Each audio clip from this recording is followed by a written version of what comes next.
jotain on pakko tehdä. Mutta onneksi mut laitetaan siihen paikalle istumaan, josta näkyy lentokoneen siipi. Ja mä tajusin saman tien, että jokaisen lentokoneen siivessä lukee, että älä astu tähän. Onko se ongelma? Lentoyhdistys, aina joku on lähes ulos lenkille. Joku jämsäläinen Tero on siellä silleen...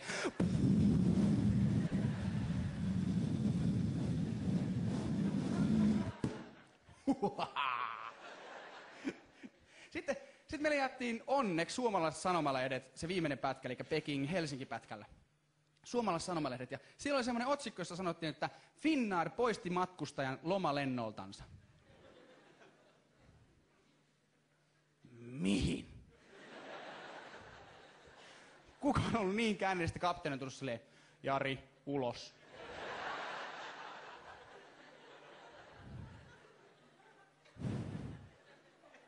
Anteeksi?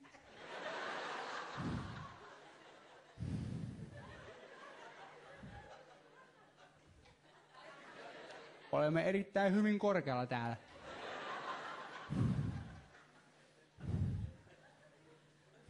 Selvä.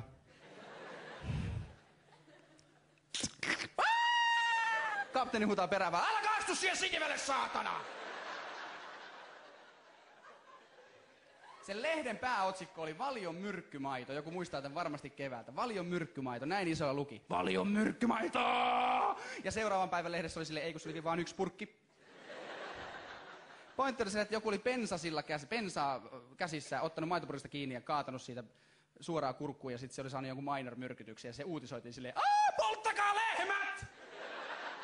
Seuraavan päivän kaikki on se...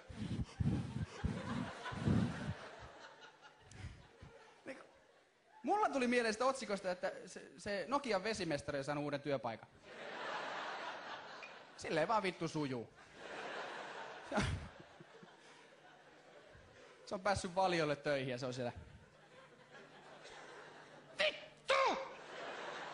Mä tankkasin se tankkiauton väärästä reiästä. Sitten se mietti, että se ei voi työskennellä Suomessa enää ollenkaan, niin se meni Ruotsiin Finduksen tehtaalle pakkaamaan kanaa.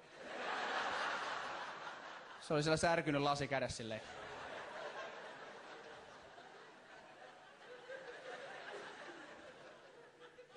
Mihin nää menee?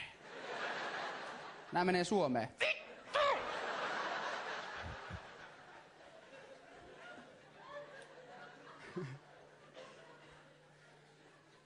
Oi.